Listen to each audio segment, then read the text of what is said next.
तो भैया आज की इस वीडियो में हम पढ़ने वाले उन कारकों के बारे में जो विकास को प्रभावित करते हैं, या फिर तुम लोग कह लो भाई फैक्टर अफेक्टिंग डेवलपमेंट के बारे में। और भैया आज की इसी वीडियो में हम इस टॉपिक से आए हुए जो प्रीवियस ईयर क्वेश्चन है उन्हें भी करने वाले हैं। और भैया अगर तुम्हें इस वीडियो के नोट्स चाहिए तो मैंने पीडीएफ फॉर्मेट में अवेलेबल करा दिया हूँ, नीचे डिस्क्रिप्शन में उसकी लिंक मिल जाएगी। लेकिन भाई पीडीएफ में लगा हुआ है पासवर्ड, और भाई पासवर्ड कहाँ मिलेगा? पासवर्ड मिलेगा भाई वीडियो के बीच में। तो भाई वीडियो को देखना ध्यान से। तो भाई चलते हैं वीडियो में।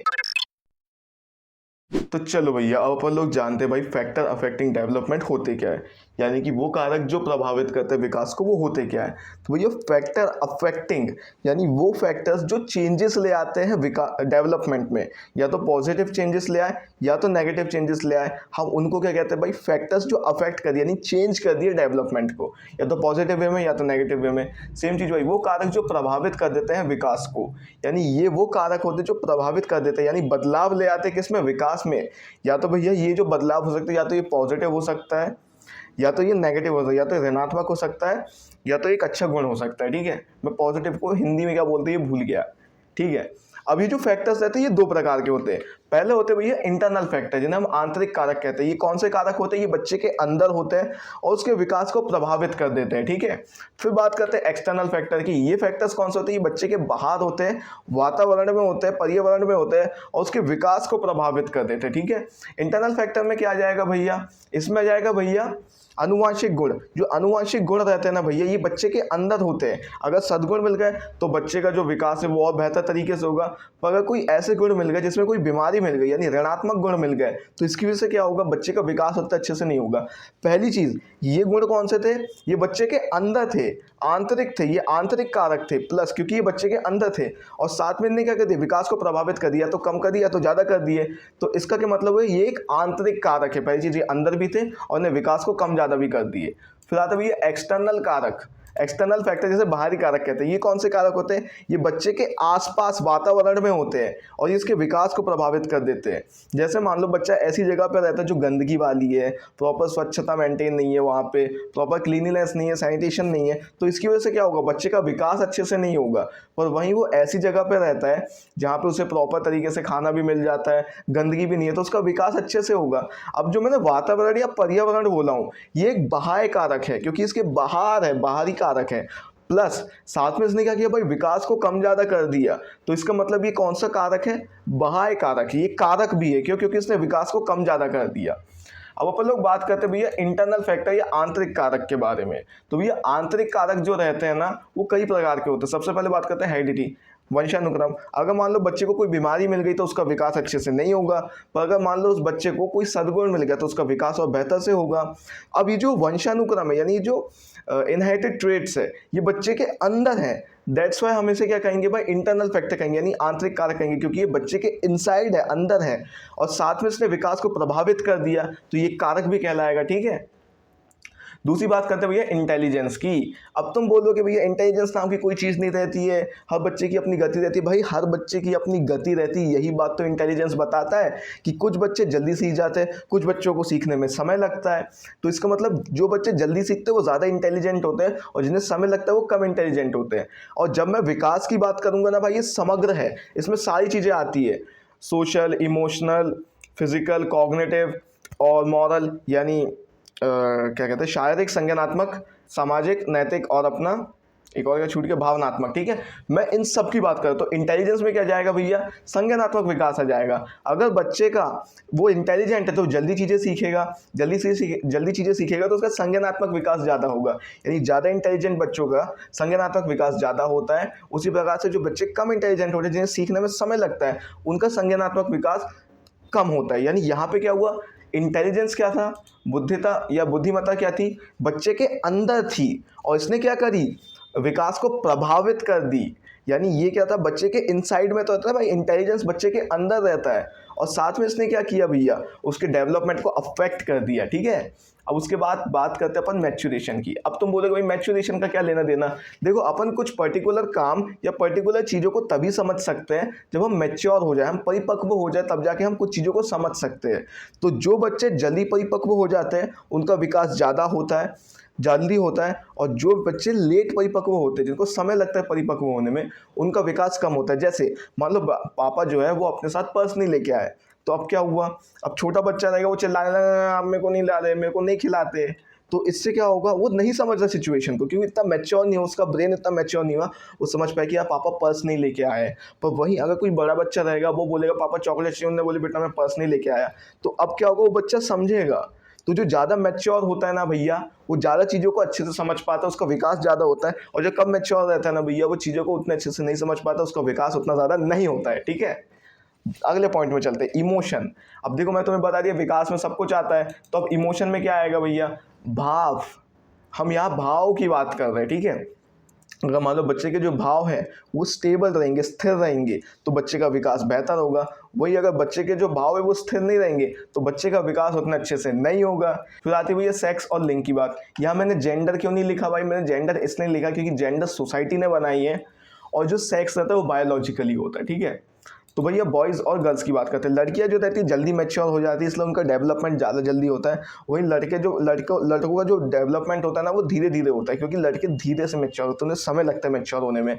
मैं तुम्हें अभी बताया जो ज़्यादा मैच्योर होता है उसका डेवलपमेंट ज़्यादा होता है, और जो कम मैच्योर होता है उनका जो डेवलपमेंट होता है वो कम होता है। इसलिए अक्सर लड़के गलत संगत में चले जाते हैं, क्योंकि उनका ब्रेन उतना मैच्योर नहीं होता चीज़ों को समझने के लिए। ठीक है, तो फिजिकल हेल्थ, अगर भैया शारीरिक स्वास्थ्य अच्छा रहेगा तो बच्चे का विकास बढ़िया होगा, अगर शारीरिक स्वास्थ्य अच्छा नहीं रहेगा तो बच्चे का विकास बढ़िया नहीं होगा। जो बच्चा बीमार रहता है उसका विकास उतना अच्छे से नहीं होगा, लेकिन जो बच्चा हमेशा स्वस्थ रहता है उसका विकास अच्छे से होगा। ठीक, अब बात करते हैं एक्सटर्नल फैक्टर, जैसे बाह्य कारक कहते हैं। ये कौन से कारक है, ये बच्चे के वातावरण में रहते हैं, पर्यावरण में रहते हैं। जैसे सबसे पहला फैमिली इन्वायरमेंट। अब देखो बच्चा जहाँ रहता है तो उसके आसपास उसकी फैमिली रहती होगी। अगर मान लो फैमिली ऐसे ट्रीट करती है कि बच्चे को इग्नोर कर दी है, प्रॉपर खाना आना भी नहीं मिलता उसको, और साथ में उसको प्यार भी नहीं मिल रहा है, उससे बातचीत भी नहीं होती, बस उसे इग्नोर कर दिया जाता है, तो इसमें क्या होगा, बच्चे का विकास अच्छे से नहीं होगा, ना शारीरिक, ना मानसिक, ना सामाजिक, ना नैतिक। उसे सही गलत की भी कहाँ समझ होगी, क्योंकि उसने बातचीत ही नहीं किया। सामाजिक भी नहीं होगा। यानी भैया फैमिली ने क्या करी, उसके विकास को प्रभावित कर दी, कम कर दी। अगर अच्छी सी केयर करेगी, प्रॉपर अच्छे से लव करेगी, अच्छे से उसे न्यूट्रिशंस देगी, तो बच्चे का विकास और अच्छा होगा। यानी फैमिली ने क्या करी, बच्चे के विकास को प्रभावित कर दी। और साथ में फैमिली कौन सा कारक है, उसके आसपास के वातावरण में आता है। तो पहली चीज़ इसने बच्चे के विकास को प्रभावित कर दिया, और साथ में बच्चे के वातावरण में आता है, बाहर में आता है। तो ये कौन सा हो गया भाई, बाहरी कारक हो गया या एक्सटर्नल फैक्टर हो गया। ठीक है, तो आता है सोशल इकोनॉमिक स्टेटस, सामाजिक आर्थिक स्थिति। अगर भैया सोशल इकोनॉमिक स्टेटस बढ़िया रहेगा, सामाजिक आर्थिक स्थिति अच्छी रहेगी, तो बच्चे को जो प्रॉपर न्यूट्रिशंस मिलेंगे, साथ में बच्चे का प्रॉपर एजुकेशन भी होगा, साथ में बच्चे का फ्यूचर अच्छा होगा, जिसकी वजह से उसका विकास अच्छा होगा। और अगर सामाजिक आर्थिक स्थिति अच्छी नहीं रहती ना भाई, तो विकास अच्छे से नहीं हो पाएगा, उसे प्रॉपर खाना भी नहीं मिल पाएगा, तो पढ़ाई तो दूर की बात है, बहुत लोग तो पढ़ाई भी छोड़ देते हैं इस चक्कर में। ठीक है, और पहली चीज़ ये बाह्य कारक है कि ये सामाजिक आर्थिक स्थिति बच्चे के अंदर से आती है, नहीं, बच्चे के इन्वॉल्वमेंट में, बच्चे के वातावरण में रहती है। इसलिए कौन सा कारक होगा भाई, बाह्य कारक होगा या एक्सटर्नल फैक्टर होगा। ठीक है, अब बात करते हैं अपन एजुकेशन या शिक्षा की। अगर भैया एजुकेशन प्रॉपर रहेगी, क्वालिटी वाली रहेगी, टीचर्स अच्छे रहेंगे, तो बच्चे का विकास अच्छे से होगा। अगर बच्चे को ऐसी स्कूल में भेज दियो जहाँ बच्चे को अच्छे से नहीं पढ़ाया जाता, तो उसका विकास अच्छे से नहीं होगा, ना संज्ञानात्मक विकास अच्छे से होगा। ठीक, अब अपन लोग बात करते हैं, अरे हाँ, एक्सटर्नल फैक्टर की ना। अब लास्ट वाले की बात करते हैं, फिजिकल इन्वायरमेंट। ये भी बच्चे का आसपास का वातावरण है, नाम से ही पता चल रहा है, वातावरण लिखा है उसके ऊपर, इन्वायरमेंट लिखा हुआ है। अगर मान लो बच्चा ऐसी जगह पर रहता है जहाँ बहुत ज़्यादा गंदगी है, प्रॉपर स्वच्छता मेंटेन नहीं है, सैनिटेशन नहीं है, सेफ्टी नहीं है, तो इसकी वजह से क्या होगा, बच्चे का विकास अच्छे से नहीं होगा। और साथ में अगर गंदगी रहती है तो बच्चा बीमार भी पड़ने लगेगा, तो विकास अच्छे से नहीं हो पाएगा। तो अगर प्रॉपर सैनिटेशन मिलेगा, प्रॉपर सारी चीज़ें मिलेगी, तो बच्चे का विकास अच्छे से होगा। ठीक है, एक आखिरी बात, बस एक चीज़ जान लो गाइस कि भैया इंटरनल फैक्टर क्या होते हैं, जो बच्चे के अंदर होते हैं और विकास को प्रभावित करते हैं। एक्सटर्नल फैक्टर क्या होता है, बच्चे के वातावरण में होता है, उसके विकास को प्रभावित करते हैं। इसमें एक चीज़ और आएगी भाई, न्यूट्रिशन। अब देखो बच्चे को जो न्यूट्रिशन मिलता है, उसके पेरेंट्स ही तो उसे खाना पीना खिलाते हैं जिससे उसका विकास होता है। लेकिन न्यूट्रिशन भी एक एक्सटर्नल फैक्टर में आएगा। इंटरनल में क्या क्या है भैया, हेरिडिटी यानी वंशानुक्रम आया, इंटेलिजेंस यानी बुद्धिमत्ता आई, मैच्योरेशन यानी परिपक्वता आई, और इमोशन आया यानी भाव आए, क्योंकि बच्चे के अंदर रहते हैं भाव, लिंक ये बच्चे के अंदर रहता है। फिजिकल हेल्थ, ये उसका शारीरिक स्वास्थ्य रहता है, ये भी बच्चे के अंदर रहता है कि उसकी शारीरिक संरचना कैसी है। ठीक है, फिर आता है एक्सटर्नल फैक्टर, जिसमें उसकी फैमिली इन्वॉल्वमेंट आ गया, सोशल इकोनॉमिक स्टेटस आ गया, यानी सामाजिक आर्थिक स्थिति, पर्यावरण व वातावरण, एजुकेशन आ गया, और मोस्ट इंपॉर्टेंटली भैया फिजिकल इन्वॉल्वमेंट आ गया। ठीक है, अब अपन लोग जाते हैं भैया प्रीवियस ईयर क्वेश्चंस में। तो चलिए देवी जी हम जो है भैया शुरुआत करते हैं भैया ये प्रीवियस ईयर क्वेश्चन की भाई। क्वेश्चन नंबर 1 रुपए के लिए, which of the following is an internal factor affecting child development? निम्नलिखित में से कौन सा भाई आंतरिक कारक बाल विकास को प्रभावित करता है? इनमें से भैया कौन सा एक आंतरिक कारक है? आप ऑप्शन पढ़िए और फिर बताइए, फिर मैं तो आंसर बताऊंगा ही भाई। चलो भैया, मैं सोच लिया होगा, तुमने जवाब दे दी होगी। तो भैया इसका आंसर है, क्या बताना था भाई? आंतरिक कारक बताना था ना। तो आंतरिक क्या है इनमें से? फैमिली इन्वायरमेंट नहीं है, पीयर ग्रुप नहीं है, न्यूट्रिशन भी भाई बाहर से मिलता है। तो इसका आंसर क्या होगा भैया? हेरिडिटी होगा। हेरिडिटी है इसका आंसर। भाई न्यूट्रिशन का यही बताया था ना भाई कि बाहर से आपके माता पिता ही तो आपको खाना पीना खिलाएंगे, है ना। तो यही होगा इसका आंसर। उसके बाद कहते हैं which of the following is an external factor influencing development? निम्नलिखित में से कौन सा भाई बाहरी कारक होता है? मतलब इनमें से भाई कौन सा बाहरी कारक है? पढ़ो और फिर बताओ, फिर मैं तो बताऊंगा ही। उम्मीद कर दिया होगा भाई तुमने जवाब दे दिया होगा। तो इसका आंसर भी है स्कूल एनवायरनमेंट। नाम से पता चले भाई वातावरण लिखा हुआ है इसमें, ठीक है।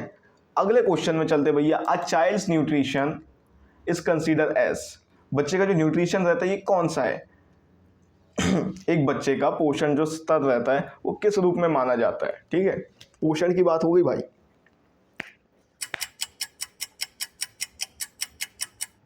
तो चलो भैया इसका आंसर क्या है भैया? इसका आंसर भैया एक्सटर्नल फैक्टर। ठीक है, क्यों है? क्योंकि मैं तुम्हें बताया बच्चे को जो पोषण मिलता है वो अपने पालकों के द्वारा मिलता है, ठीक है, जो उसे पालते हैं। तो उसके बाद भाई which of the following pairs is correctly matched? निम्नलिखित में से कौन सा युग्म जो है वो सही मिला है, खाता है, मेल खाता है, मेल खाता है, ठीक है। तुम लोग आंसर बताओ, फिर मैं तो बताऊंगा ही भाई। चलो भैया मैं बताता हूँ इसका आंसर। देखो हेरिडिटी एक्सटर्नल फैक्टर है, नहीं अपन ने पढ़े थे भैया, इंटरनल फैक्टर है, आंतरिक कारक होता है। फैमिली एक्सटर्नल फैक्टर होता है, ये भी गलत हो गया भाई। हॉर्मोन्स ये बच्चे के अंदर होते हैं, हॉर्मोन्स बच्चे के अंदर होते हैं और उसके विकास को प्रभावित करते हैं। तो इसका आंसर यही होगा भैया। और जो पीयर्स रहते हैं ये भी एक्सटर्नल फैक्टर्स में आते हैं, यानी आपकी ही उम्र के लोग जिनसे आप सीखते हो तो वो भी एक्सटर्नल फैक्टर में ही आते हैं। तो इसका आंसर सी होगा गाइस। अब सी है भाई, देखो सी टेट 2020 में आया था भाई ये। Which of the following is not an example external factor? इनमें से कौन सा जो है भैया एक एक्सटर्नल फैक्टर नहीं है? बताओ भैया कौन सा एक बाह्य कारक नहीं है? चलो भैया मैं बताता हूँ इसका आंसर क्या है। इसका आंसर है भैया सी, जेनेटिक। क्योंकि जेनेटिक जो रहता है यानी अनुवांशिक विस्तार जो रहता है, ये विरासत जो रहती है ऑफकोर्स बच्चे के अंदर होती है। चलो भैया आज की वीडियो के लिए बस इतना ही भैया। बहुत छोटू सा ये टॉपिक था, तुम्हें पता नहीं होगा, लेकिन मेरे को ये पर्टिकुलर लेक्चर रिकॉर्ड करने में 6-7 ट्राई लगे हैं, क्योंकि ये टॉपिक मेरे को भी बहुत अच्छे से नहीं आता था। मैंने बहुत प्रैक्टिस करा तब जाके बना मेरे को ये, ठीक है। अब इसका वन शॉट आने वाला है भैया। ये जो सेकंड चैप्टर था यहीं पे खत्म हो गया। छोटू सा चैप्टर था, 2 ही टॉपिक थे इसमें, प्रिंसिपल ऑफ डेवलपमेंट और फैक्टर अफेक्टिंग इट, बस। तो भैया अब इसका वन शॉट आएगा। अगर तुम्हें वीडियो पसंद आई है तो भाई make sure to like share कर देना भाई, सब्सक्राइब भी कर देना। तो भैया आज की वीडियो के लिए बस इतना ही। अगर वीडियो देखोगे ध्यान से तो पासवर्ड मिलेगा, पासवर्ड डाल नीचे की लिंक में और नोट्स ले लेना। चलो आज के लिए इतना ही, तब तक के लिए मिलते हैं, बाय बाय, टेक केयर।